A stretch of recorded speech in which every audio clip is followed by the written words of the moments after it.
ઈશ્વરે જ્યારે જ્યારે આ ધરતી ઉપર મનુષ્ય અવતાર ધારણ કર્યો છે ત્યારે ત્યારે સુખ અને દુઃખના એ સહભાગી થયા છે. ઈશ્વર જ્યારે આંસુ સારે ત્યારે આપણને એક સવાલ થાય કે આ પરમ પિતા, આ પરમ શક્તિ, આ પરમાત્મા, શું એને પણ મનુષ્યની પીડા ભોગવવી પડે છે? વેદવ્યાસ કહે છે એ કર્મનું બંધન છે, જન્મ મરણનું એક ચક્ર છે, સંબંધોનું એક વિષ ચક્ર છે, જેનાથી ઈશ્વર પણ બાકાત નથી રહેતો. એટલે જેને આપણે પૂર્ણ પુરુષોત્તમ કહીએ છીએ એ શ્રી કૃષ્ણનો જન્મ મથુરાના કારાવાસમાં થાય છે. બંદીવાન મા બાપ છે અને જન્મ સમયે માતા પિતાનો સાથ એને છોડવો પડે છે. પાલક માતા પિતાના ઘરે રહેવું પડે છે. પાલક માતા પિતા સાથે જ્યારે લાગણીના તંતુ જોડાય છે, લોકો એને નંદ યશોદાનો જાયો તરીકે ઓળખતા થયા છે, એવા ક્ષણે વળી પાછા 11-12 વર્ષની ઉંમરે ગોકુળ છોડી, વ્રજ છોડી પાછા મથુરા આવવું પડે છે. એટલે તમે જુઓ, કૃષ્ણએ જ્યાં જ્યાં માયા બંધાણી ત્યાં ત્યાં કૃષ્ણએ આગળ વધવું પડ્યું છે. એની યાત્રા અવિરત રહી છે. રામના સંદર્ભમાં પણ એવું છે. રામનું જીવન સરળ નથી.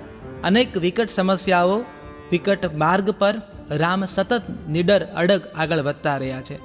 અર્થ એ છે કે ઈશ્વરે પણ મનુષ્યનો અવતાર ધારણ કરી તમામ સુખ દુઃખ એ સંતાપ સહ્યા છે, કારણ કે એ જાણે છે કર્મનું બંધન બહુ ન્યારું છે. રામ, લક્ષ્મણ અને જાનકી અયોધ્યાના રાજપાટ છોડીને વનમાં ગયા છે. ઋષિઓને મળે છે, અસુરોનો સંહાર કરે છે. 14,000 અસુરોનો વિનાશ પરાક્રમી રાજા રામે એકલા હાથે કર્યો છે. સીતાનું અપહરણ થયું છે.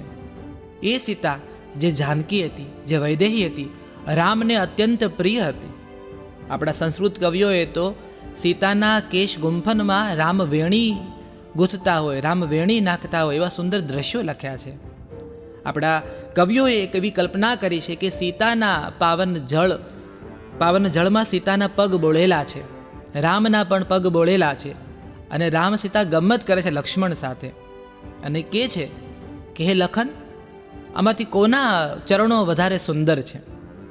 કથા કહે છે, પદો કહે છે કે લક્ષ્મણ કહે છે, લક્ષ્મણ માટે મહા મુશ્કેલીની ઘડી છે કે રામના પગ સુંદર છે કહેવાનું છે કે સીતાના પગ સુંદર છે એમ કહેવાનું છે. ત્યારે લક્ષ્મણ કહે છે કે હે મારી મા સીતા, હે જાનકી, હે ભાભી, તમારા ચરણ વધારે સુંદર છે, પણ એનું સૌંદર્ય રામના ચરણ સાથે હોવામાં છે. આ લક્ષ્મણની ચતુરાઈ છે જે આપણા કવિઓએ રજૂ કરી છે. આવા રામ સીતા, જેનું પ્રસન્ન દાંપત્ય જીવન વન ઝીલી રહ્યું હતું, પશુ પક્ષી, ઋતુઓ અને ફૂલો આ પ્રસન્ન દાંપત્ય જીવનના સહભાગી હતા. એ દાંપત્ય જીવનમાં ગ્રહણ લાગ્યું છે. લંકાનો રાજા રાવણ, અભિમાની, ઉદ્દંડ અને પોતાની માયા પર, પોતાની શક્તિ પર જેને સૌથી મોટો ઘમંડ, એવો રાવણ સીતાનું અપહરણ કરી લંકા સિધાવે છે. રામ જે માયાવી મૃગનો પીછો કરવા નીકળ્યા છે, કારણ કે સીતાએ માંગણી કરી હતી કે મને આ મૃગ જોઈએ છે. એ મૃગનો શિકાર કરવેલા રામ, એની પાછળ આવેલા લક્ષ્મણ, કારણ કે સીતાના મેણાના મારેલા લક્ષ્મણ રામની પાછળ ગયા છે. એ લક્ષ્મણ અને રામ વનમાં છે અને અહીંયા પંચવટીની પર્ણકુટીરમાં સીતાનું અપહરણ સંન્યાસીના વેશમાં આવેલો રાવણ કરી જાય છે. એ કથા પીડાદાયી છે. એ કથામાં ભક્તિ પણ છે, શક્તિ પણ છે, યોગ પણ છે, જ્ઞાન પણ છે અને ધર્મ પણ છે. એ કથા આપણે સૌ સાંભળી રહ્યા છીએ. નમસ્કાર. Jalso the first Gujarati music and podcast app પર હું છું રામ મોરી. આપણે સાંભળી રહ્યા છીએ રામાયણ, ભગવાન રામની દિવ્ય ગાથા.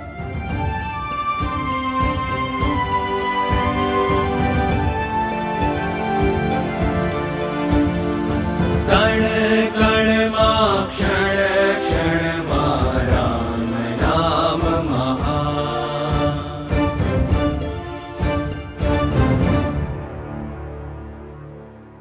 આપણે જાણ્યું કે છળ કપટથી રાવણ સીતાનું અપહરણ કરીને નીકળ્યો છે. પુષ્પક વિમાનમાં સીતા વિલાપ કરે છે. જટાયુ આવ્યા છે સીતાને બચાવવા માટે. રાવણે પોતાના ખડગથી જટાયુના બંને પાંખો કાપી નાખી છે.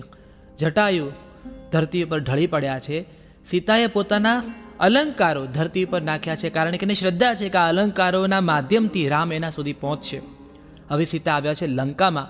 રાવણે પોતાના વૈભવથી, પોતાના ઐશ્વર્યથી, ધન સંપત્તિથી સીતાને પ્રભાવિત કરવાના, એને અહોભાવમાં લાવવાના પૂરા પ્રયત્ન કર્યા છે. પણ આ તો જાનકી છે, ભગવતી છે, સાક્ષાત સીતા છે. સંન્યાસ એના સંસ્કાર છે.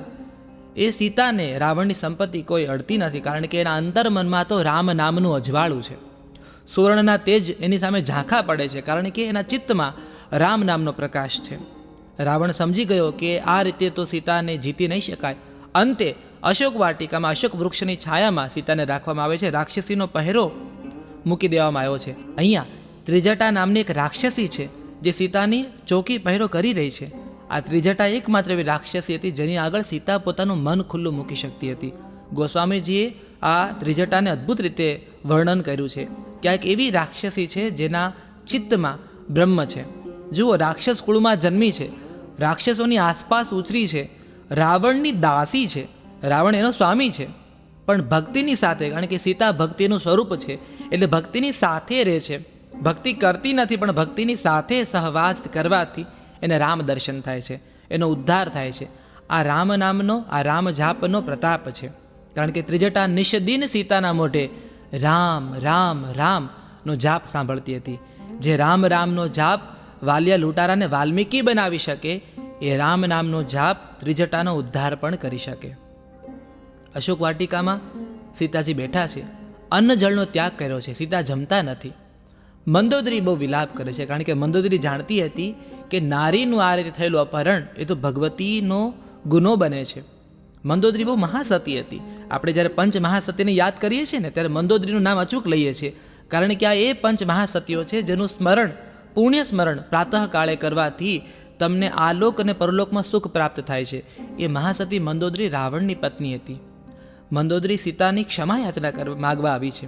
અશોક વાટિકામાં એ સુંદર પ્રસંગ છે લોક રામાયણનો, કે મંદોદરી પાલવ પાથરીને સીતાને કહે છે કે હે સીતા, હે ભગવતી, મારા સ્વામીએ જે અપરાધ કર્યો છે એ બદલ હું ક્ષમા પ્રાર્થી છું.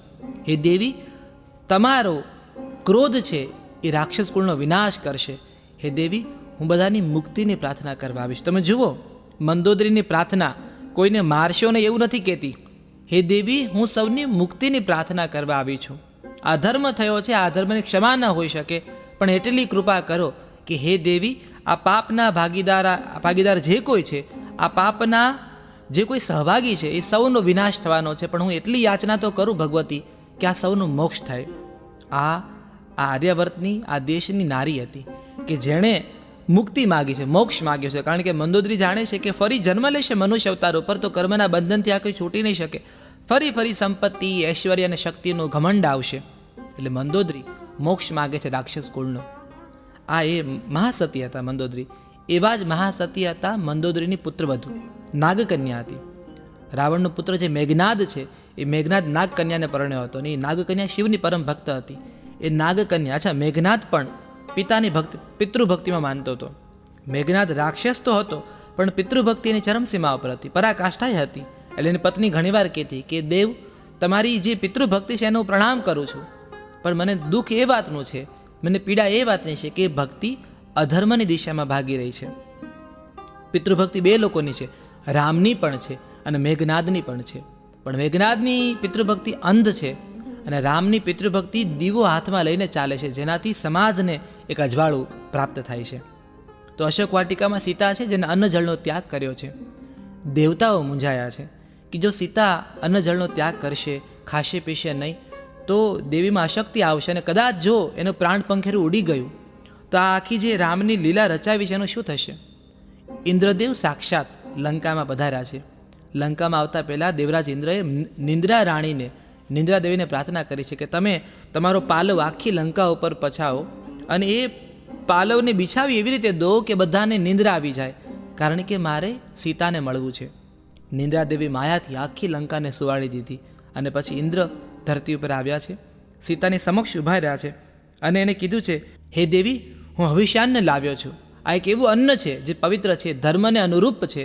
તમે આ અન્ન ગ્રહણ કરો, કૃપા કરી અન્ન જળનો સ્વીકાર કરો, કારણ કે તમે અન્ન જળનો ત્યાગ કરશો તો એનું પાપ અમને લાગશે. સીતાને શંકા થાય છે કે આ કોઈ અસુર નથી ને, કારણ કે અસુરો ખૂબ માયાવી હતા, રૂપ બદલી શકતા. ઇન્દ્ર પોતાનો પરિચય આપે છે, પોતાનું તેજ બતાવે છે અને સીતાને વિશ્વાસ થાય છે કે હે દેવી, આ ધર્મને અનુરૂપ અન્ન છે, તમે આનો સ્વીકાર કરો. રામ આવશે, તમે રામ નામમાં શ્રદ્ધા દાખવી છે તો રામ તમને નિરાશ નહીં કરે, પણ રામ આવશે એ રાહ જોવા માટે પણ તમારે ટકવું પડશે, એટલે આપ અન્નનો સ્વીકાર કરો છો. માતા સીતા ઇન્દ્રને પ્રણામ કરી મનોમન રામનું સ્મરણ કરે છે અને પછી એ અન્નનો ગ્રહણ કરે છે. રામાયણનો આ પ્રસંગ છે ને એ વાતની મને ધર્મોપદેશ આપે છે કે ઉપવાસ બરાબર છે, પણ શરીરને ક્ષણ એટલું ના કરો કે હરિ જ્યારે આવવાના છે ત્યારે હરિદર્શન માટે પણ તમારામાં એ શક્તિ ના હોય. એટલે ઇન્દ્ર આવીને સીતાને જમાડે છે અને સીતા એ ભોજન ગ્રહણ કરે છે, કારણ કે એના મનમાં એ શ્રદ્ધાનો દીવો વધારે પ્રજ્વલિત થયો છે કે હવે રામ આવશે. કારણ કે દેવરાજ ઇન્દ્ર અહીંયા આવીને ખાતરી આપીને ગયા છે કે રામ પધારશે. રામ અને લક્ષ્મણ ત્યાં પંચવટીના વનમાં સીતાને તું મૂકીને આવતો રહ્યો એવું રામ લક્ષ્મણને પૂછે છે. અને લક્ષ્મણ કહે છે કે ભાઈ, તમારા નામની જે બૂમ પડી અને હું તો માનતો હતો કે આ તમારો અવાજ નથી, પણ મારી ભાભી માં છે એના મનમાં શંકા જાગી હતી.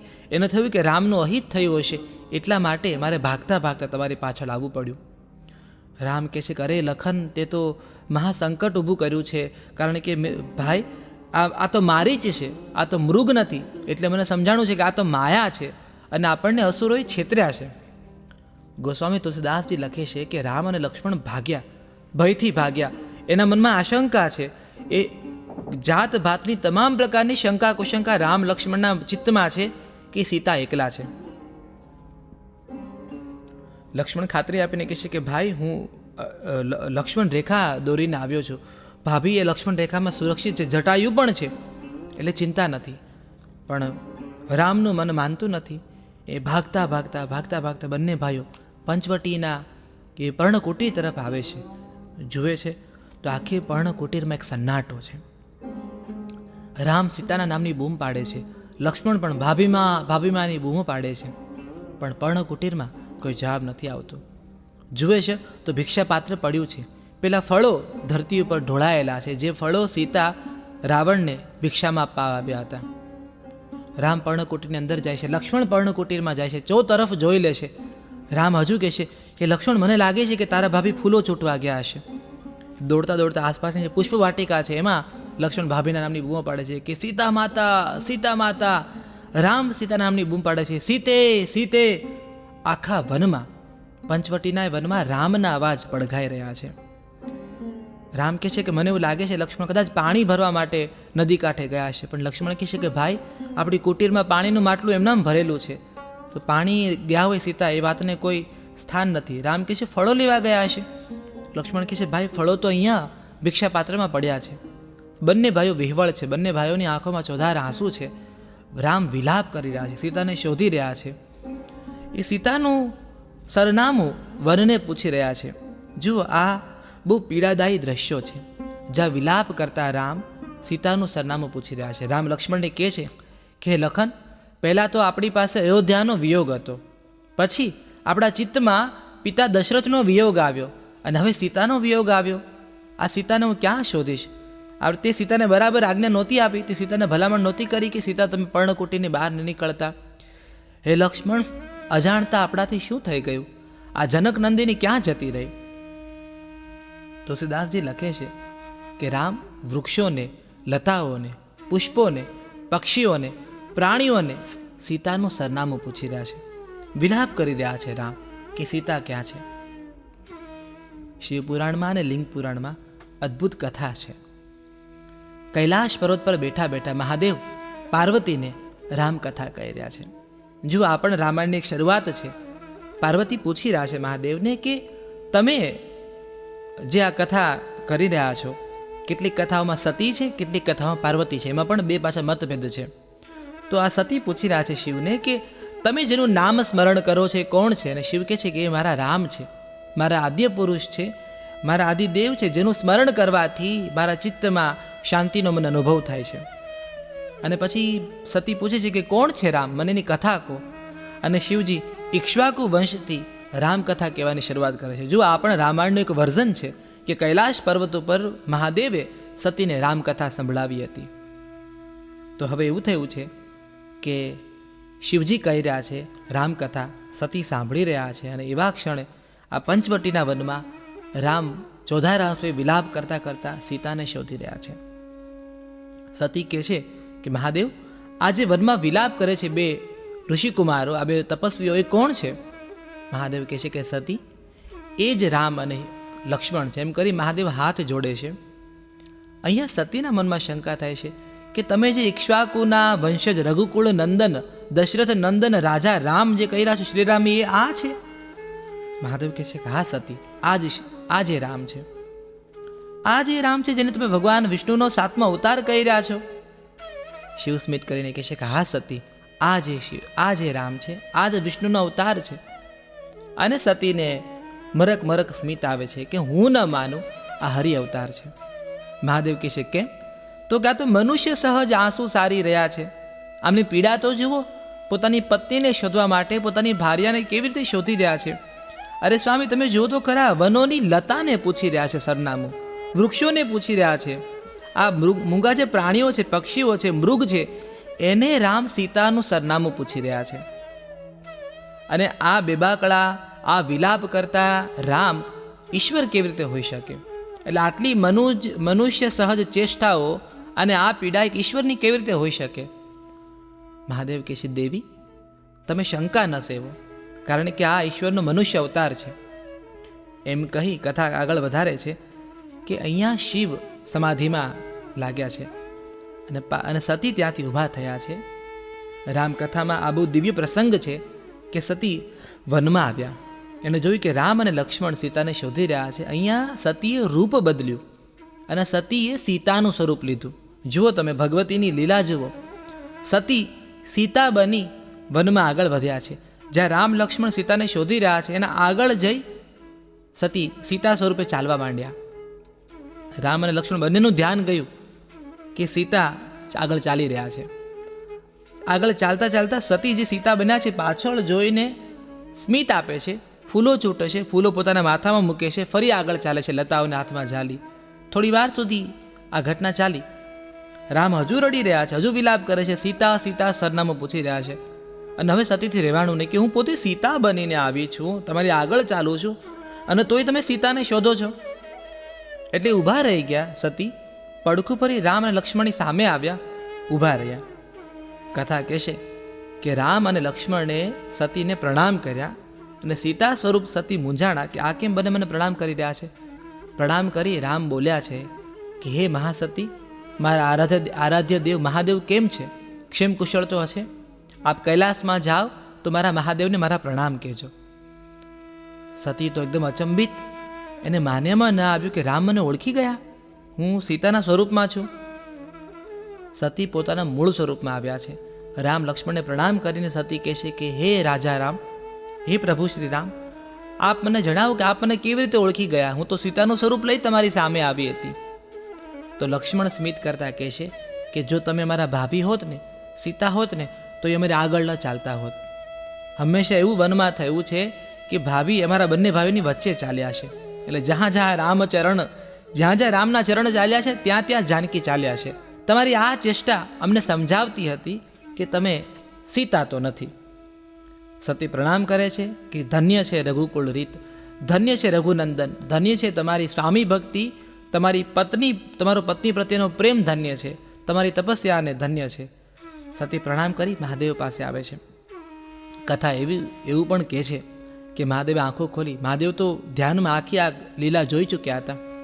એણે સતીને કહ્યું કે સતી, તમે મારા આરાધ્ય દેવની કસોટી કરી, હવે હું તમારી સાથે ન રહી શકું. એમ કહી મહાદેવ રિસાઈને અંતર ધ્યાન થઈ જાય છે. એ પછીની કથા આખી જુદી છે કે સતી કેવી રીતે મહાદેવને મનાવે છે. મહાદેવ માની પણ જાય છે. પણ આ અહીંયા રામાયણ અને શિવપુરાણ અને લિંગ પુરાણનું સંયોજન છે. આ એક મિલન સ્થળ છે. જેમ ગંગા, યમુના અને સરસ્વતી 3 નદીઓ મળતી હોય એમ મને હંમેશા રામાયણનો આ પ્રસંગ મને લિંગ પુરાણ, શિવપુરાણ અને રામાયણનો ત્રિવેણી સંગમ લાગ્યો છે. એટલે મારે તમને આ કથા કહેવી હતી, કારણ કે આ કથામાં વિલાપ કરતા રામ સતીને દર્શન આપે છે.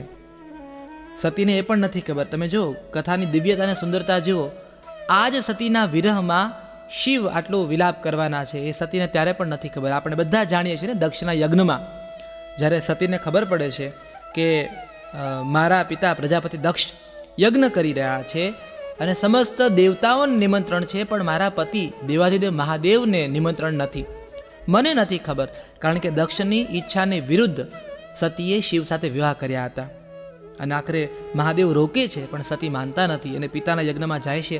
અહીંયા દક્ષ દ્વારા શિવનું અપમાન થાય છે અને સતીને બહુ વિરહ થાય છે, ખૂબ વિલાપ કરે છે, ક્રોધે ભરાયેલા સતી એ અગ્નિમાં પ્રવેશ કરે છે. એ કથા પણ આપણે જાણીએ છીએ કે કેવી રીતે સતીનો દેહ ભસ્મ થયો અને મહાદેવ ક્રોધે ભરાયા છે. મહાદેવ દક્ષનું મસ્તક કાપ્યું છે, તાંડવ કર્યું છે. અને સતી વિરહમાં મહાદેવ, જુઓ શિવ કેવા પેશનેટ લવર છે, એ કેટલો અદ્ભુત પ્રેમી છે, એનું સ્વરૂપ અહીંયા આપણને થાય છે. મહાદેવ પોતે સતીનો શવ છે એ હાથમાં લઈ ત્રિલોકમાં મહાદેવનો વિલાપ થાય છે. એ રડતા એનું આક્રંદ શિવપુરાણમાં લખ્યું છે કે શિવનું એ આક્રંદ સૌ કોઈને રડાવતું હતું. એ પત્નીનું શવ, સતીનું શવ હાથમાં લઈ શિવ ત્રિલોકમાં આગળ નીકળી પડ્યા છે. એ જાય છે, એનો વિરહ, એનો જે વિલાપ છે એ કોઈનાથી સહન નથી થતો. એટલે રામનો વિરહ અને મહાદેવનો વિરહ તમે જુઓ, આપણે કેવું હું કહું છું, આપણે કેવું યોગાનો યોગ છે. એટલે સતીને નથી ખબર કે હું અત્યારે રામને વિલાપ કરતા જોઉં છું, એ જ વિલાપ મારા સ્વામી પણ એક સમય કરવાના છે. તો આ પણ કથાની સુંદરતાઓ છે કે કેવી રીતે કથાઓ પાસેથી પસાર થતી હોય છે. બે નદીઓ જેમ બાજુમાંથી પસાર થતી હોય એ રીતે. તો અહીંયા રામ અને લક્ષ્મણ આગળ વધ્યા છે અને જટાયુને જોયું. કારણ કે રામને હતું કે જટાયુ તો હતો સીતાની રક્ષામાં, તો જટાયુ એ તો એને ખબર છે કે સીતા ક્યાં છે. પણ બંને ભાઈઓ જોવે છે કે જટાયુ ત્યાં મૂર્છિત અવસ્થામાં છે. જટાયુના છેલ્લા શ્વાસ ચાલી રહ્યા છે. જાણે રામની જ પ્રતીક્ષામાં જટાયુ ત્યાં મૂર્છિત હતું. રામ જાય છે, જટાયુનું મસ્તક પોતાના ખોળામાં લે છે. જટાયુ પ્રણામ કરવાનો પ્રયત્ન કરીને કહે છે કે હે રામ, લંકાનો રાજા રાવણ સીતાનું અપહરણ કરીને ગયો છે. એ દક્ષિણમાં લંકા નગરી છે એ તરફ ગયો છે. મેં ખૂબ પ્રયત્ન કર્યો, મેં રાવણને લોહી લુહાણ કર્યો. સીતા ખૂબ વિલાપ કરતા હતા, પણ હે દેવ મને ક્ષમા કરો, હું સીતાની રક્ષા ન કરી શક્યો. જટાયુની આંખમાં ચોધાર આંસુ છે, અસહાયતા છે એની આંખમાં, પીડા છે કે હે રામ, હું તમારે કામ ન લાગી શક્યો. રામ કહે છે કે હે જટાયુ, તમે મારું એટલા કામ લાગ્યા છો કે તમારા કારણે મને એ તો સમજાણું કે સીતાનું અપહરણ થયું છે અને રાવણે આ કૃત્ય કર્યું છે. હે જટાયુ, હું તમારો ઋણી છું. રામ પર પક્ષીઓનું આ બહુ મોટું ઋણ રહેશે. અને રામ પ્રણામ કરે છે. ગોસ્વામી તુલસીદાસજી લખે છે કે જટાયુએ પ્રાણ ત્યાગ્યા, જટાયુનું મૃત્યુ થયું. સૌથી સુંદરતા કથાની હવે આવે છે કે પોતાના પિતાનો અગ્નિદાહ નહીં કરી શકેલા રામ જટાયુનો અગ્નિદાહ કરે છે. એ લક્ષ્મણને કહે છે કે હે લખન, પિતા દશરથનો અગ્નિદાહ તો આપણે ન કરી શક્યા, પણ આપણે જટાયુની અંત્યેષ્ટિ કરીશું. બંને ભાઈઓ ત્યાં વનમાં લાકડાઓ ગોઠવે છે. આદરપૂર્વક જટાયુના દેહને એ લાકડા પર ગોઠવે છે. અહીંયા રામ વિધિવત જટાયુની પ્રદક્ષિણા કરે છે, એને મુખાગ્નિ આપે છે અને હાથ જોડી જટાયુનું પિંડદાન કરે છે. તુલસીદાસજી લખે છે કે રામના હૃદયમાં ક્યાંક ને ક્યાંક પિતાનું તર્પણ કર્યાનું સુખ હતું. સામે જટાયુ એ કેવું કહેવાય ને પવિત્ર પક્ષી હશે, એ કેવું એનું સૌભાગ્ય હશે કે એનું પિંડદાન, એનો અગ્નિદાહ સ્વયં રામ કરી રહ્યા છે. જુઓ, એને નસીબ એટલા માટે થયું કારણ કે રામ કાર્યમાં એ જોડાયેલું હતું. આપણે સૌ રામ કાર્યમાં આગળ જોડાયેલા રહીએ. રામ કાર્ય શું છે? રામ કાર્ય એ છે કે જ્યાં ધર્મની સેવા હોય, સમાજનું ઉત્થાન હોય, સમાજનો વિકાસ જેમાં જોડાયેલો હોય, જ્યાં કોઈ પીડિત તમે જુઓ છો, એ પીડિતની તમે સેવા કરો છો, જ્યાં દુખિયારો જુઓ છો એના સુખનું તમે કારણ બનો છો, જ્યાં તમને અધર્મ દેખાય ત્યાં તમે ઊભા રહો, ધર્મની રક્ષા કરો, જ્યાં તમને દેખાય કે માણસને મદદની જરૂર છે ત્યાં તમે મદદ બનીને આવો, તો એ રામ કાર્ય છે. અને જો તમારામાં એ રામ કાર્ય રોપાયેલું છે તો તમારો ઉદ્ધાર રામ કરે છે. અહીંયા પિંડદાનની વાત છે. લોકરામાયણમાં સુંદર પ્રસંગ છે કે જટાયુનું પિંડદાન રામે કર્યું છે, પણ દશરથનું પિંડદાન સીતાએ કર્યું હતું. આવી લોકરામાયણની કથા છે, વાયકા છે. જ્યારે આપણે પેલું ચિત્રકૂટની વાત કરીને, જે કે આ લોકો ભરત અને રામના મિલાપની આપણે વાત કરી કે કેવી રીતે અયોધ્યાકાંડ પછી ભરત અને રામનો મિલાપ થાય છે અને જ્યાં ભરતના માથા ઉપર ચરણ પાદુકા છે.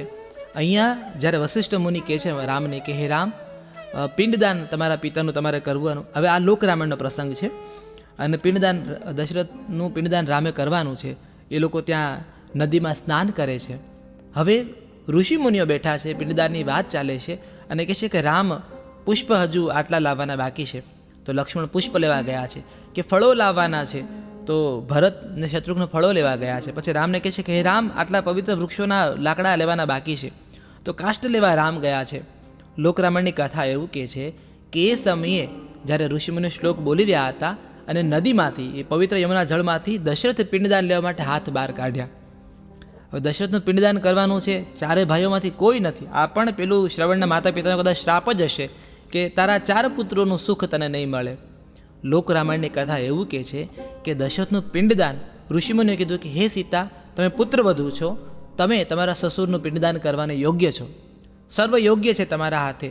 અને કથા એવું કહે છે કે દશરથનું પિંડદાન સીતાએ પોતાના હાથે કર્યું અને દશરથનો હાથ એ પિંડદાનનો સ્વીકાર કરે છે. જુઓ તમે, જ્યારે આપણે એવું કહીએ ને કે અગ્નિ સંસ્કાર સ્ત્રી ન કરી શકે, આવું આપણે ત્યાં ઘણી માન્યતાઓ છે.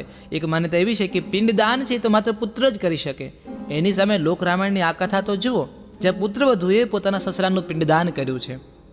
તો મને લાગે છે કે ક્યાંક ને ક્યાંક ગેરસમજ પણ ઊભી કરી છે. ક્યાંક ને ક્યાંક ધર્મ છે ને એની વ્યાખ્યા બદલાઈ ગઈ છે. વચ્ચે લોકો આવ્યા છે, એણે પોતપોતાના સ્વાર્થ અનુસાર ધર્મની વ્યાખ્યાઓ બદલી છે. કારણ કે નારી નરકનો દ્વાર કેવી રીતે હોઈ શકે?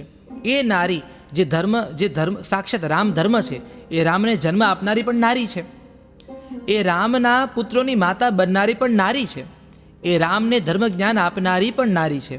તો નારી નરકનું દ્વાર, આવું જ્યારે કોઈ કથાકારો બોલતા હોય ત્યારે મને હંમેશા પ્રશ્ન થાય છે કે ઈશ્વરે તો આ વાત નથી સ્વીકારી.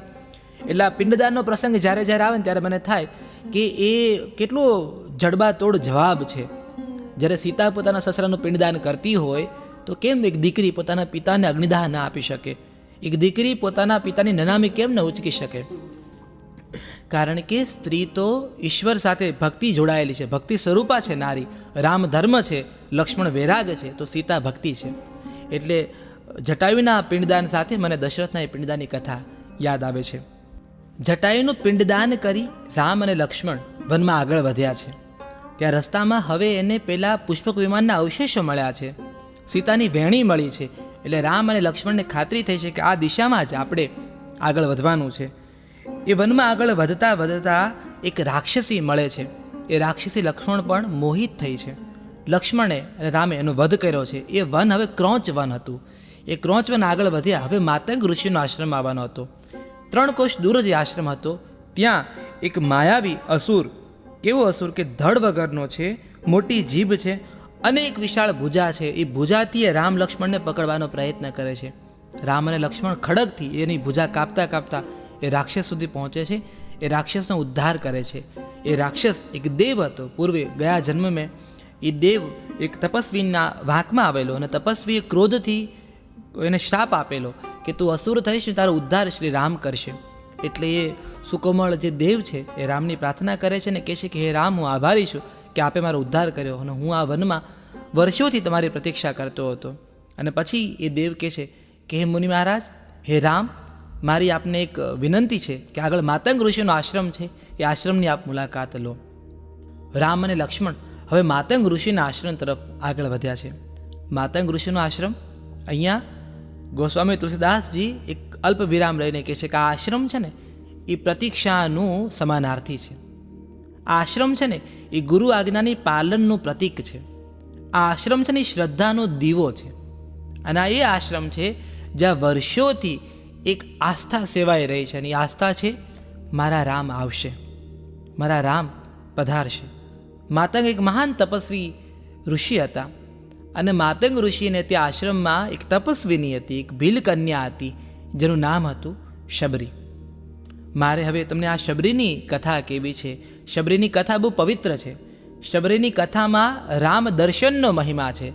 શબરીની કથામાં ગુરુના વચન પરનો વિશ્વાસ છે. શબરીની કથા એ કહે છે કે જન્મ નહીં કર્મ મહાન છે. શબરીની કથા જે આપણી અંદર આસ્થાનો દીવો પ્રજ્વલિત રાખે છે. લોકકથાઓ કહે છે કે શબરી એ મૂળે ભીલ કન્યા હતી, ભીલોની સાથે રહેતી હતી. અને એકવાર એવું થયું કે શબરીના વિવાહ નક્કી થયા અને શબરીના પિતા દીકરીની જાન આવવાની છે એના માટે બહુ બધા પ્રાણીઓ અને પક્ષીઓ ભેગા કર્યા છે. અને શબરીએ જોયું વિવાહની તૈયારી ચાલી રહી છે અને પૂછ્યું પિતાને કે હે પિતાશ્રી, આ આટલા બધા પ્રાણીઓ કેમ તમે લાવ્યા છો?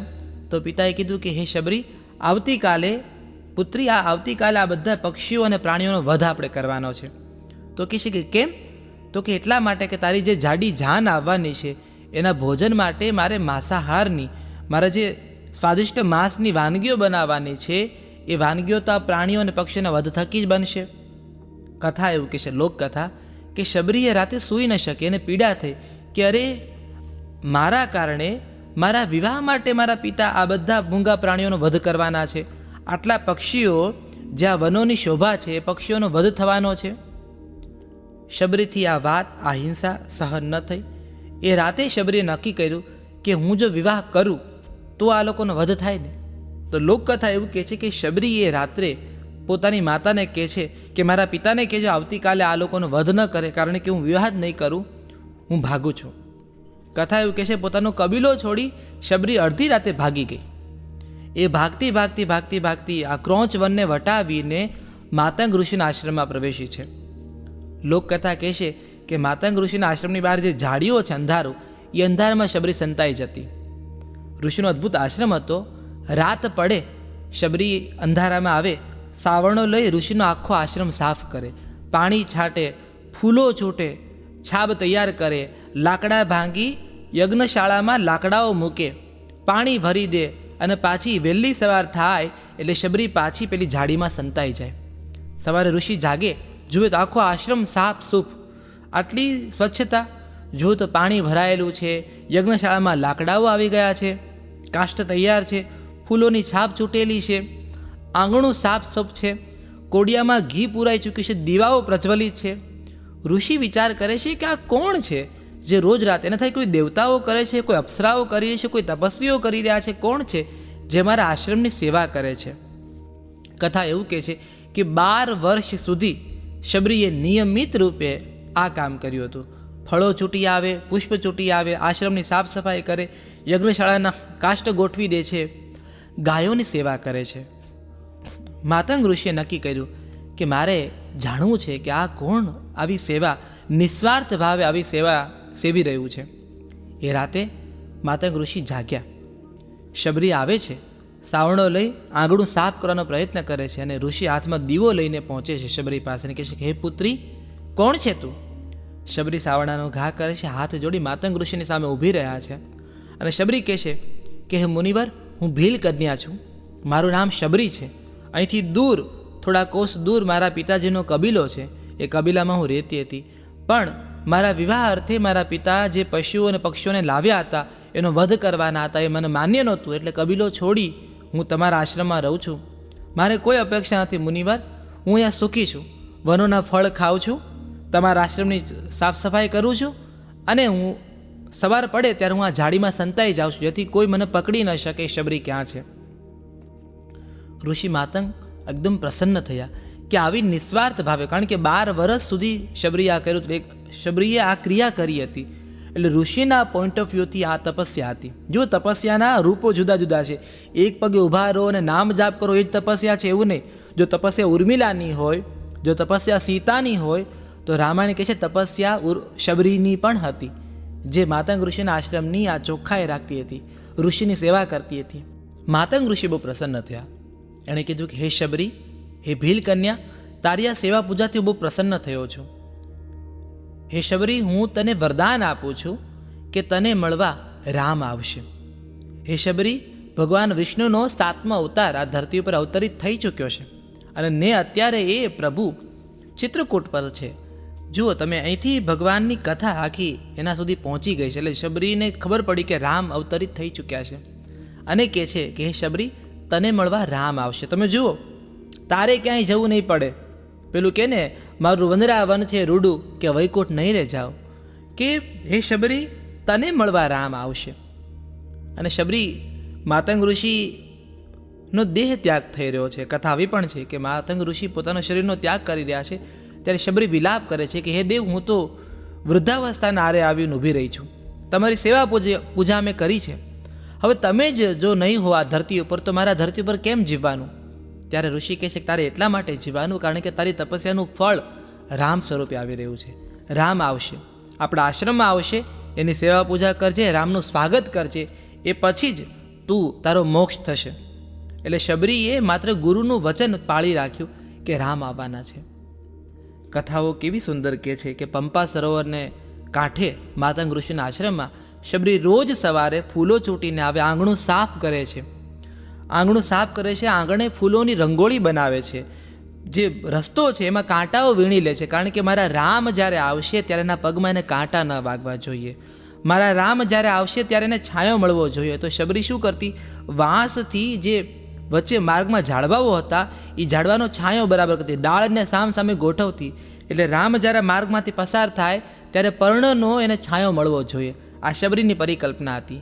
મારા રામ જ્યારે આવે ત્યારે ધૂળ ન ઉડવી જોઈએ, એટલે નદીમાંથી, પંપા સરોવરમાંથી પાણી ભરીને લાવતી અને માર્ગમાં પાણીનો છંટકાવ કરતી. મારા રામ આવશે. શબરી ફળોને ચૂંટીને લાવતી અને ફળોને ચાખી ચાખીને મીઠા ફળોને રાખતી, કારણ કે રામને ખાટા કે તુરા કે મોળા ફળ મળવા ન જોઈએ. રામનો સ્વાદનું ધ્યાન શબરી રાખતી. એ ફૂલોની રંગોળી એ માર્ગને સાફ કરતી અને રાહ જોતી કે રામ આવશે, રામ આવશે ને રામ આવશે. તમે જુઓ, વૃદ્ધાવસ્થાના આરે શબરી પહોંચી છે, પણ ગુરુ માતંગ ઋષિએ એને જે કીધું છે કે શબરી તને મળવા રામ આવશે, એ શ્રદ્ધાના દીવાના અજવાળે શબરીએ જીવન કાઢી નાખ્યું છે. પ્રતીક્ષા જ્યારે પરાકાષ્ઠાએ પહોંચે ને અને ગુરુનો આશીર્વાદ હોય, ગુરુ ગોવિંદો નો ખડે કાકો લાગુ પાય, બલિહારી ગુરુ આપની કે ગોવિંદ જો બતાય, કે ગુરુ કહે છે કે તારે મને અને ગોવિંદ અમે બે ઊભા છે, હું ને ઈશ્વર, તો તારે ઈશ્વરને પ્રણામ પહેલાં કરવાનું છે. એટલે ગુરુ છે ને એ તમારી એ દિવ્ય જ્યોતિ છે, જેના એ જ્યોતિના અજવાસમાં તમને પરમેશ્વર દેખાય છે. એટલે માતંગ ઋષિ ન હોત તો શબરીને કદાચ રામ ન મળ્યા હોત. એટલે શબરીની એકલી તપસ્યાનો પણ કોઈ અર્થ નહોતો. એટલે માતંગના વચનોના ભરોસે શબરી રામની રાહ જોઈને બેઠી છે. તમે જુઓ, આપણે ત્યાં લોકગીતોમાં કહે છે ને કે પંપા સરોવરને પાળ, શબરીની ઝૂંપડી, પવન આવે ને લડી જાય, શબરીની ઝૂંપડી, મીઠા મીઠા બોર મારા રામ માટે રાખતી, ફૂલો છૂટીને મારા રામ વાટ જોતી, પવન આવે ને લડી જાય, શબરીની ઝૂંપડી, પંપા સરોવરને પાળ, શબરીની ઝૂંપડી. અને એ જ વાતને ટેકો આપતું આપણું કીર્તન છે કે સંતોની ઝૂંપડી શણગાર જોરે, કાલ રામ પ્રભુ આવશે. તો આ શબરીની પ્રતીક્ષા સાથે જોડાયેલા કીર્તનો છે કે રામ આવશે. અત્યારે આપણે હમણાં ગાઈએ છીએ ને, ખૂબ ગાઈએ છીએ, રામ આએંગે તો દીપક જલાઉંગા. આ દીપ જલાવવાની વાત છે, આંગણું સજાવવાની વાત છે, એમાં પણ શબરી છે. એટલે રામ જટાયુનો ઉદ્ધાર કરી, જટાયુનો અગ્નિ સંસ્કાર કરી, પેલા રાક્ષસનો વધ કરી, હવે અહીંયા પંપા સરોવરના કાંઠે માતંગ ઋષિના આશ્રમમાં પ્રવેશ્યા છે. વૃદ્ધ શબરી ફૂલોને મૂકી રહી છે અને એને જોયું કે મારા રામ આવ્યા છે, મારા લક્ષ્મણ આવ્યા છે. એની આંખોમાં ચોધાર આંસુ છે કે મારા ગુરુનું વચન જે હતું ને એ સાર્થક થયું. મારા ગુરુએ મને આજ્ઞા આપી હતી, મારા ગુરુએ મને ખાતરી આપી હતી કે શબરી તારી તપસ્યા એળે નહીં જાય, તને મળવા પ્રભુ આવશે. જુઓ, તમારા ઘરે ઈશ્વર આવે, ઈશ્વરના ઘરે સૌ કોઈ જાય, પણ તમારા ઘરે ઈશ્વર આવે એ ક્યારે શક્ય બને? જ્યારે તમારી સેવા અને ભક્તિ બંનેનો સંગમ. સેવા અને ભક્તિનો સંગમ બહુ રેર છે. મને અત્યારે મહારાષ્ટ્રના સંત પુંડરીક યાદ આવે છે. આ પુંડલીક એ સંત હતા જે પોતાના માતા પિતાની સેવા કરી રહ્યા હતા. ક્યાંક એને પુંડરીક કહે છે, ક્યાંક એને પુંડલીક કહે છે, પણ આ પુંડલીક એની કથા મને અત્યંત ગમે છે. આ જેમ ભગવાન તમારા ઘરે આવે એ ઘટના કેટલી અદ્ભુત, દિવ્ય અને સંજોગવશાત ભાગ્યે જ બનતી આ ઘટના કેટલી પવિત્ર છે. તો કથા એવી છે કે પુંડલીક પોતાના માતા પિતાના ચરણ સેવા કરી રહ્યા હતા, માતા પિતાના પગ દબાવી રહ્યા હતા. વૃદ્ધ માતા પિતા આરામ કરતા હતા. કથા કહે છે કે ભગવાન વિઠ્ઠલ ખુદ હરિ એના ઘરે આવ્યા, પણ પુંડલીક તો માતા પિતાની સેવામાં રત હતા, વ્યસ્ત હતા. અને ભગવાને કીધું કે હે પુંડલીક, જોતો ખરો તારા આંગણે કોણ આવ્યું છે? પુંડલીકે આમ મોઢું ફેરવીને જોયું તો ઘરની બાર સાખે ઉંબર ઉપર ભગવાન વિઠ્ઠલ આવ્યા છે એને મળવા માટે. તો પુંડલીકે હાથ જોડીને કીધું કે અત્યારે મારી માતા પિતાની સેવાનો સમય છે, એટલે અત્યારે તો હું તમારું સ્વાગત નહીં કરી શકું. તો વિઠ્ઠલ કહે છે કે તો હું રાહ જોઉં, બીજું તો શું ભાઈ? તો પુંડલીક કહે છે કે હા તો એવું કરો, ઉત્તમ છે. પાછો માતા પિતાની સેવાએ લાગ્યો. એટલે ભગવાન કહે છે પણ પુંડલીક, હું ક્યાં ઊભો રહું, રાહ ક્યાં જોઉં?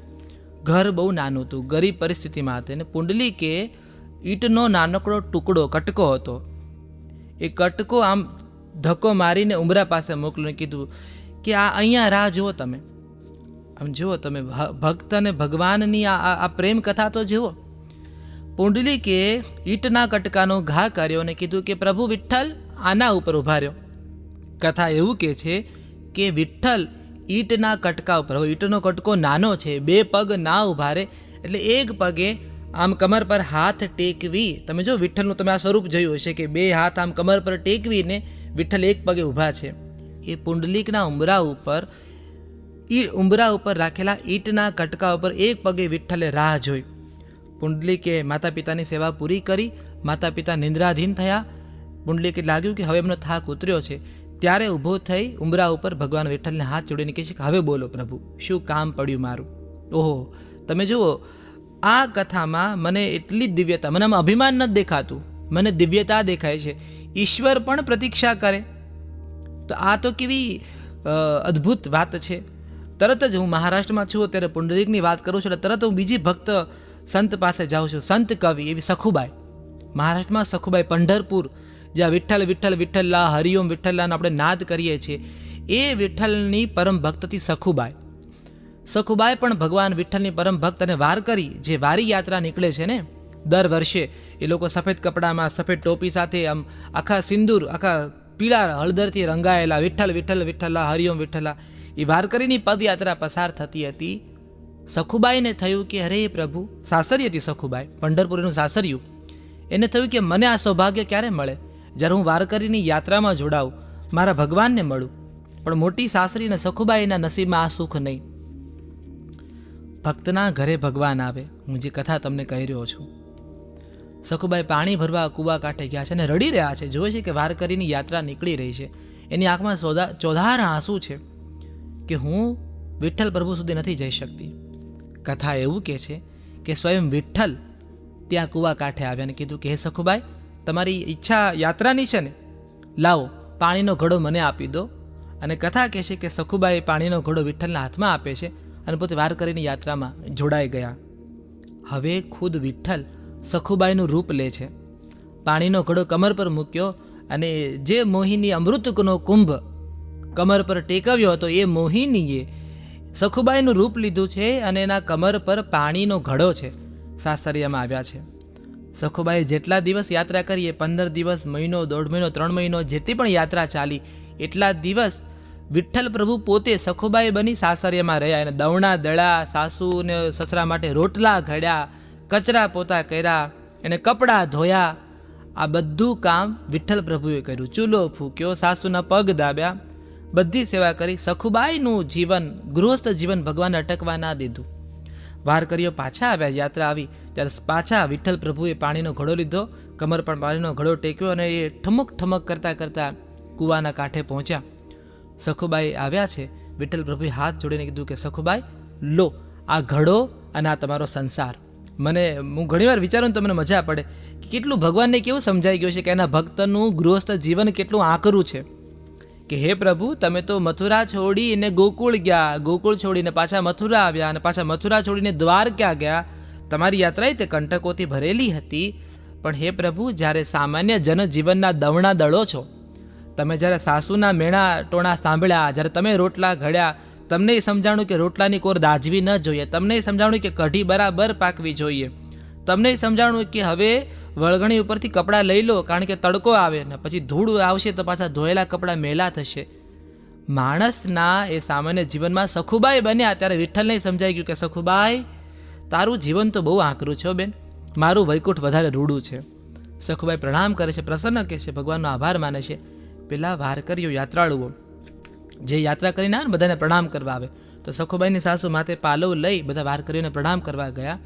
તો યાત્રાળુએ કીધું કે અરે તમે અહીંયા શું આવ્યા છો, તુલા કાંઈ કરત, તમારા ઘરે જાઓ, તમારી પુત્રવધૂને પ્રણામ કરો. કારણ કે સખુબાઈએ તો યાત્રામાં એટલા કીર્તનો ગાયા. સાસુ કહે છે કે આ શું બોલે છે? સખુબાઈ તો મારી ઘરમાં હતી, આટલા સરસ ઘર સાચવ્યું છે, આટલી સરસ વસ્તુઓ, રોટલા અમને આટલા સરસ ખવડાવ્યા છે. વારકરીઓ કહે છે કે ના, તમારી સખુએ તો શું કીર્તનો ગાયા છે, પંઢરપુરના મંદિરમાં 4 ચાંદ લગાવી દીધા છે. સાસુ મૂંઝાઈ ગયા, એવું કેવી રીતે બને? સખુબાઈ ઘરે આવ્યા, પેલી યાત્રા કરીને આવ્યા ને એનો તુલસીનો રોપડો એના હાથમાં હતો, ગળામાં યાત્રાની માળા હતી, અને સાસુની આંખમાં આંસુ કે સખુ આ શું થયું? ત્યારે સખુ સાસરેને કહે છે કે આપણા ઘરે હું તો યાત્રાએ ગઈ હતી, પણ ગૃહસ્થ જીવન જે જીવ્યું એ તો વિઠ્ઠલ હતા. તમે જુઓ કેટલી મોટી મુક્તિ નથી માગતા ભક્તો એવા છે ભગવાન પાસે. શબરીએ મુક્તિ માગી, પણ એવા મીરા તો કહે છે કે જન્મો જન્મ બનું દાસી તોરી, મારે તો ગુણગાન ગાવા છે, મને મોક્ષ નથી જોતો. તો આ જ્યાં ભગવાન ભક્તના ઘરે, મને નરસિંહ મહેતા તરત યાદ આવે. કુંવરબાઈનું મામેરું હોય, શામળશાના વિવાહ હોય, કે મારી હુંડી સ્વીકારો મહારાજ રે, શામળા ગિરધારી, આ દરેક જગ્યાએ ઈશ્વર આવીને ઊભા રહ્યા છે. એટલે ભક્તને ભગવાનની જ્યારે કસોટી, ભગવાન કહે ભક્તને કે આટલી હદે, આટલી પરાકાષ્ઠા તારી ભક્તિની કે તું સામાન્ય જનજીવનના દુઃખે દુઃખી થઈ જાય, તારી કસોટી એ થાય. ભક્ત કહેશે કે જો પ્રભુ મારી કસોટી થાય, લાજ રાખવી તારા હાથમાં છે, એ લાજ તારે પત તારે રાખવાની છે. મારા દાદા મને એવું કહેતા કે ભક્તની લાજ રાખવી તો ભગવાનનો ધર્મ છે. મારા દાદા આવું મને કહેતા કે ભક્તનો ધર્મ છે ભગવાનની પૂજા કરવી, ભગવાનની ભક્તિ કરવી નિસ્વાર્થ ભાવે. પછી ભક્તની લાજ રાખવી એ ભગવાનની ભક્તિ છે. આપણે એકલા થોડા ભક્તિ કરીએ છીએ, ભગવાને ભક્તિ કરે છે. આવું મારા દાદા રમૂજમાં મને કહેતા. તો સખુબાઈની લાજ રાખી છે, પુંડરીકની લાજ રાખી છે. અહીંયા હરિએ માતંગ ઋષિના વચનોની લાજ રાખી છે અને શબરીને દર્શન આપ્યા છે. શબરીએ ભગવાન રામના ચરણો ધોયા છે. પ્રતીક્ષાનો અંત, જો હું કહું છું ને કે પ્રતીક્ષાનો અંત જ રામ છે. એ રામના ચરણોની સેવા કરે છે. ચોધાર આંસુએ પોતાના ગુરુ માતંગને પ્રણામ કરે છે અને શબરી કહે છે કે હે ગુરુદેવ, તમે મહાન છો, મને આ દિવ્ય સુખની તમે પ્રાપ્તિ કરાવી. રામને આશ્રમમાં બેસાડ્યા, યથા પૂજન, યથાશક્તિ એને પૂજન કર્યું. આ તો ભાવ ન જાણું, ભક્તિ ન જાણું, નવ જાણું સેવા, એ શબરી હતી. એક શ્લોક જેને નહોતો આવડતો, એક સ્તવન જેમને નહોતું આવડતું, એમ છતાં એના ઘરે રામ આવ્યા. કારણ કે એની પાસે ભાવ હતો, ભક્તિ હતી, પૂજા હતી. અને શબરી રામના ચરણોમાં શીશ નમાવે છે. રામ માટે ફળ લાવી છે, બોર તોડીને લાવી છે. અને બોર લક્ષ્મણ, લોકકથા છે કે લક્ષ્મણ જોવે છે કે આ બોર તો એઠા છે, એટલે રામને એવું સમજાવે છે કે આ ન ખાવ, કારણ કે આ એઠા છે, આ ભીલકન્યા એઠા કરીને તમને બોર આપી રહી છે. પણ આ તો રામ છે, સ્વીકારનો બીજું નામ રામ છે. રામે એ બોર લીધા, ચાખ્યા, અને અદ્ભુત મીઠા બોર. કારણ કે શબરીએ તુરા, ખાટા અને મોળા બોર કાઢી નાખ્યા હતા. એ ચૂંટી ચૂંટીને ચાખતી, આ મીઠા બોર છે, અમારા રામને બહુ ભાવશે. રામે બોર ચાખીને લોકકથા કહે છે કે લક્ષ્મણને આપ્યું, કે લક્ષ્મણ ચાખ તું આ બોર, આવું મીઠું બોર તે જીવનમાં ક્યાંય નહીં ચાખ્યું હોય. આ તો શબરી ભક્તનું એઠું અને પછી ભગવાન એઠું કરે, એ બોરને, એ બોર વૈરાગ્ય ચાખે ત્યારે કેવું હોય. ભક્ત અને ભગવાનનું એઠું બોર વૈરાગ્ય સુધી, લક્ષ્મણ સુધી પહોંચે છે. લક્ષ્મણ એ બોર ચાખે છે, તેને લાગે છે કે સૃષ્ટિની તમામ મધુરતા આ બોરમાં છે.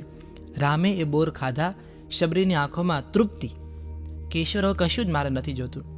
ને પછી રામ કહે છે કે શબરી બોલો, તમને શું આપું? અહીંયા શબરી કહે છે, ઈશ્વર મેં તો સેવા કરીશ આજીવન, માતંગ ઋષિની સેવા કરી, આશ્રમની સેવા કરી, ભક્તિ હું નથી જાણી શકી. ભક્તિ શું છે? જુઓ, શબરી પોતાના માટે નથી માગી રહી હો, શબરી આપણા બધા માટે માગી રહી છે. હવે પછીના આવનારા ભક્તો માટે માગી રહી છે કે પ્રભુ મને બધું મળ્યું, ભક્તિ હું ન જાણી શકી, મને ભક્તિ સમજાવો. હવે તો શબરીની તપસ્યા જ બહુ મોટી ભક્તિ હતી. પણ રામ સ્મિત કરીને કહે છે કે શબરી, તમે તમારા માટે મોક્ષ પણ ન માગ્યો. શબરી કહે છે કે પ્રભુ મને તો માતંગ જેવા ગુરુ મળ્યા અને તમારા દર્શન થયા, મારે બધું આવી ગયું, મને તો ખાલી ભક્તિ સમજવી છે. ભગવત પુરાણમાં વેદવ્યાસજી ભક્તિની વાત, સુખદેવજી મહારાજ પરીક્ષિતને ભક્તિની વાત કરે છે, એમાં પણ નવધા ભક્તિ છે. અને તુલસીદાસજી નવધા ભક્તિની વાત કરે છે. આ એ નવધા ભક્તિ જે ભગવાન રામે પહેલી વાર ધરતી પર શબરીને સમજાવી હતી, સંભળાવી હતી. આ એ જ નવધા ભક્તિ જે પાછળથી હનુમાનજીએ પણ જાણી, આ એ જ નવધા ભક્તિ જે પાછળથી વિભૂષણે પણ જાણી. એ નવધા ભક્તિને પહેલી વાર પ્રભુ શ્રી રામ શબરીને સમજાવી રહ્યા છે. અહીંયા 9 પ્રકારની નવધા, 9 પ્રકારની ભક્તિ છે. આ 9 પ્રકારની ભક્તિ છે ને એને 9 જણા રિપ્રેઝેન્ટ કરે છે. 9 એવા નામો છે જે નવધા ભક્તિ સાથે જોડાયેલા છે. એનું હું નામ ન બોલું તો મને લાગે કે નવધા ભક્તિનો પ્રકાર જ અધૂરો છે. કારણ કે આ એ નવધા ભક્તિ છે જે હરિએ વર્ણવી છે. જ્યારે ઈશ્વર કહેતા હોય કે ભક્તિ કેવી, ગીતામાં કૃષ્ણ કહે છે ધ્યાનના પ્રકાર, યોગના પ્રકાર, જ્ઞાનીઓના પ્રકાર ને ભક્તના પ્રકાર. અહીંયા રામ રામાયણમાં સમજાવે છે ભક્તિના પ્રકાર. રામ કહે છે શબરીને કે હે શબરી, હે પરમ તપસ્વીની, હે પરમ ભાગ્યા, હે પરમ શિષ્યા, તમે સાંભળો 9 પ્રકારની ભક્તિ. આ 9 પ્રકારની નવધા ભક્તિમાં શ્રવણ છે, કીર્તન છે, સ્મરણ છે, પદસેવન છે, અર્ચના છે, વંદન છે, દાસ્ય છે, સાખ્ય છે અને આત્મનિવેદન છે. આ 9 પ્રકારની ભક્તિ છે. અને શબરી, આ 9માંથી કોઈ પણ એક ભક્તિ તમે સ્વીકારી લો એટલે માર્ગ તમારો મારા સુધી, ઈશ્વર સુધી, મોક્ષ સુધી, પરબ્રહ્મ સુધી તમારો રસ્તો પહોંચે છે. એટલે શબરી કહે છે, જો આ શબરી પોતાના માટે નથી, કારણ કે શબરીનો મોક્ષ તો થઈ ચૂક્યો. એના હેઠા બોર રામે ખાધા છે, એના ઘરે રામ પધાર્યા છે. પણ આપણા બધા માટે શબરી માગી રહી છે કે હે પ્રભુ, આ 9 પ્રકારની ભક્તિ મને જરા સમજાવો. અહીંયા ગોસ્વામી તુલસીદાસ આપણા માટે લખે છે, વેદવ્યાસ આપણા માટે લખે છે, કથાકારોને કીર્તનમાં આ નવધા ભક્તિના કીર્તનો છે. વાલો મારો નવધા ભક્તિ સમજાવે, સમજનારી શબરી રાણી, સમજનારી ભીલ કન્યા, વાલો મારો નવધા ભક્તિ સમજાવે. આ નવધા ભક્તિના 9 પાત્રો મારે તમને કહેવા છે કે આ કયા પ્રકારની 9 ભક્તિ છે જેનાથી ઈશ્વર આપણને પ્રાપ્ત થાય. 9 ભક્તિ તમને ના આવડતી હોય તો ચાલશે. 9માંથી કોઈ એક ભક્તિ તમને આવડતી હોય તો માનો ઈશ્વર તમારી સામે ઊભા છે. શ્રવણ, સાંભળવું એ પણ ભક્તિ છે, આવું ઈશ્વર કહે છે. પરીક્ષિત એનું સૌથી ઉત્તમ ઉદાહરણ છે, કારણ કે પરીક્ષિત એ વ્યક્તિ છે કે જે ભાગવત સાંભળવા બેઠા છે. મહાભારત પૂરું થાય છે અને ત્યાંથી પરીક્ષિતની કથા શરૂ થાય છે. પાંડવના વંશજ હતા પરીક્ષિત. એને શ્રાપ મળ્યો હતો. આ પરીક્ષિત રાજાએ તપસ્યામાં રહેલા ઋષિના ગળામાં સાપ, મરેલો સાપ નાખ્યો હતો અને એ ઋષિના પુત્રે શ્રાપ આપ્યો, આજથી 7મા દિવસે તક્ષક નાગ તને દંશ આપી તારો વધ કરશે, તારું મૃત્યુનું કારણ બનશે. પરીક્ષિતને સમજાય ગયું મારી પાસે 7 જ દિવસ છે. એ વ્યાસપુત્ર શુકદેવજી મહારાજ પાસે પહોંચે છે અને કહે છે કે મને મોક્ષ જોઈએ છે, 7 દિવસ છે મારી પાસે. કથા કહે છે, ભાગવત કથા, કે શુકદેવજીએ 7 દિવસમાં ભાગવતની કથા પરીક્ષિતને સંભળાવી. એ પરીક્ષિતે શ્રવણ કર્યું 7 દિવસ, ભાગવતની કથા 7 દિવસ. એટલે આપણે ભાગવત પુરાણની ક્યાંય કથા સાંભળીએ તો 7 દિવસમાં પૂરી થાય. રામાયણની કથા 9 દિવસમાં પૂરી થાય.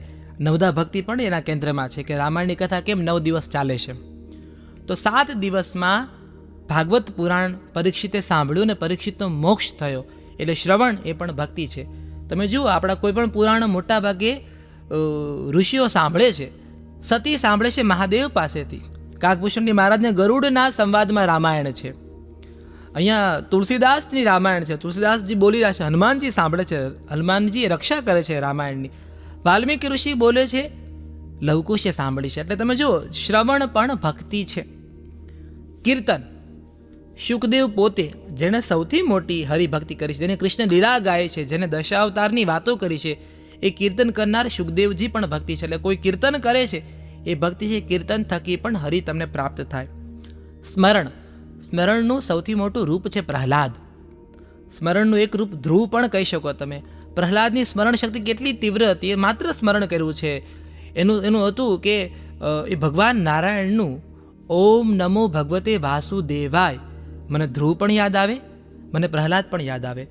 હિરણ્યકશ્યપુએ તમામ પ્રયત્ન કર્યા સ્મરણના આ શક્તિને, સ્મરણ ભક્તિને તોડવા માટેના, પણ એ તોડી ન શક્યા. અને સ્મરણ ભક્તિનો જ પ્રતાપ હતો કે નૃસિંહ અવતાર ધારણ કર્યું ભગવાને અને હિરણ્યકશ્યપુનો વધ કર્યો. એટલે સ્મરણ ભક્તિ પ્રહલાદ. પદ સેવન લક્ષ્મી, ક્ષીરસાગરમાં શેષનાગની પથારીમાં વિષ્ણુ સૂતા છે, એનું પદ સેવન લક્ષ્મી કરી રહ્યા છે. તો આ પણ ભક્તિ છે. આપણે ત્યાં પુષ્ટિ સંપ્રદાય છે, આપણે ત્યાં સ્વામિનારાયણ સંપ્રદાય છે, જેમાં ભગવાનની ભક્તિ, તમે જો પદ સેવન, એની તમામ પ્રકારની પૂજા કરવામાં આવે છે. એ પદ સેવનને પણ ભક્તિ કહેવામાં આવી છે. અર્ચના, પૃથુ, એવું કહેવાય છે પૃથુ પણ ભગવાન વિષ્ણુનો અવતાર હતો. અર્ચના, એ ભગવાનની અર્ચના કરવી, એની સ્તુતિ કરવી, એ અર્ચના છે, પૂજા છે, એ પણ એક પ્રકારની ભક્તિ છે. વંદન, અક્રૂરને રૂપ ધરવામાં આવ્યા છે. અક્રૂરે વંદન કર્યા હતા. અક્રૂર એ હતા જે મથુરાથી રથ લઈને કૃષ્ણ બલરામને લેવા ગયા હતા. અક્રૂર સમજી ગયા હતા કે આ મારા પ્રભુ છે અને અક્રૂરને પ્રણામ કરે છે. અને અક્રૂર વારંવાર વંદન કરે છે. એટલે વંદન પણ એક પ્રકારની ભક્તિ છે. દાસ્ય, એનું તો રૂપ છે હનુમાન, દાસાનો દાસ. તુલસીદાસ પણ પોતાના માટે દાસાનો દાસ કહે છે, હનુમાનજી પણ પોતાના માટે દાસાનો દાસ કહે છે. જે દાસના પણ દાસ છે, દાસાનો દાસ. દાસ્યનું રૂપ છે હનુમાનજી, જેના અંતર્મનમાં રામ બિરાજ. છાતી ચીરો તો પણ સીતા રામ તમને મળે, એવા હનુમાનજી દાસ્ય ભક્તિનો સ્વરૂપ છે. સાખ્ય, સખીપણા, સાખ્યપણું, એમાં હું દ્રૌપદી પણ ગણું છું, હું અર્જુન પણ ગણું છું. એ સખ્ય ભાવ હતો તો એને ગીતા મળી. મહાભારતના ભીષણ યુદ્ધમાં અમૃત સમાન ગીતા આપણને પ્રાપ્ત થઈ. તો સાખ્યપણું, ઈશ્વર સાથે તમે સખા ભાવ રાખો છો, એ પણ ભક્તિ છે. આત્મનિવેદન, ભગવાનનો સ્વીકાર, આત્મસમર્પણ. બલિરાજાએ આત્મસમર્પણ કરી દીધું. હાથ જોડીને વામન ભગવાનને કીધું. વામન જ્યારે વિરાટ બન્યા એને કીધું 3 ડગ ભૂમિ માગી. બલિરાજાએ કીધું કે હે દેવ, લઈ લો 3 ડગ ભૂમિ. પહેલા ડગમાં આકાશ લીધું, બીજા ડગમાં ધરતી લઈ લીધું. અને પછી વામન ભગવાન કહે છે કે આ ત્રીજો પગ ક્યાં મૂકું? તો દૈત્યરાજા બલિરાજા કહે છે મારા મસ્તક પર મૂકો. વામન ભગવાને ત્રીજું માથું બલિરાજાના મસ્તક પર મૂકીને પાતાળમાં મોકલી દીધા. આત્મનિવેદન, આત્મસમર્પણ. ઈશ્વર પ્રત્યે તમારું આત્મસમર્પણ રાખો કે હે ગોવિંદ, હે કૃષ્ણ, મારું તમામ તમને અર્પણ છે. હે પ્રભુ, મારા તમામ કર્મો, તમામ ભક્તિ હું તમારા ચરણમાં અર્પણ કરું છું. એ આત્મનિવેદન છે. આ નવધા ભક્તિ શ્રી રામે શબરીને સમજાવી. શબરી ધન્ય થઈને શબરી કહે છે કે ન માત્ર મને, પણ જે કોઈ મનુષ્ય આ 9 પ્રકારની ભક્તિ સમજશે એનું કલ્યાણ થશે. શ્રી રામ શબરીને આશીર્વાદ આપે છે. કથા કહે છે કે શબરીનો ત્યાં મોક્ષ થયો અને શબરીનો આત્મા દીપ સ્વરૂપે આકાશ માર્ગે વિહાર કરતો ગયો. અહીંયા શબરીનું કલ્યાણ થયું. પંપા સરોવરનું એ માતંગ ઋષિનો આશ્રમ ભગવાન રામે કલ્યાણ કર્યો. અહીંથી ઋષિમુખ પર્વત ઉપર ભગવાન રામની યાત્રા આગળ વધે છે. રામાયણનો આ હવે સુંદર મજાનો પ્રસંગ છે. અરણ્ય કાંડ હવે પૂરો થયો છે, કારણ કે હવે પ્રભુ રામ કિષ્કિંધા કાંડ તરફ આગળ વધી રહ્યા છે. આ એ જ ઋષિમુખ પર્વત છે જેના ઉપર વાનર રાજ સુગ્રીવ ભગવાન રામની રાહ જોઈ રહ્યા છે. રામાયણનો સૌથી સુંદર પ્રસંગ હવે આવવાનો છે, કારણ કે હવે રામ અને હનુમાન મળવાના છે. રામ અને હનુમાનનું મિલન થવાનું છે. આ એ રામ છે જે હનુમાનના આરાધ્ય દેવ છે. જેમ શબરીએ રામની રાહ જોઈ હતી, એમ હનુમાન પણ રામની રાહ જોઈને બેઠા છે. એ રામ અને હનુમાનનું મિલન કેવું હતું, કેવી રીતે સુગ્રીવ સુધી ભગવાન રામ પહોંચ્યા છે. સીતાએ ધરતી ઉપર જે પેલા ઘરેણાઓ ફેંક્યા છે, એ ઘરેણાઓ રામ સુધી કેવી રીતે પહોંચશે, રામ કેવી રીતે સીતાની શોધખોળ કરશે, એ તમામ કથાઓ આપણે હવે આગળના પ્રકરણમાં જાણીશું. Jalso the first Gujarati music and podcast app પર હું છું રામ મોરી. આપ સાંભળી રહ્યા છો રામાયણ, ભગવાન રામની દિવ્ય ગાથા. કણ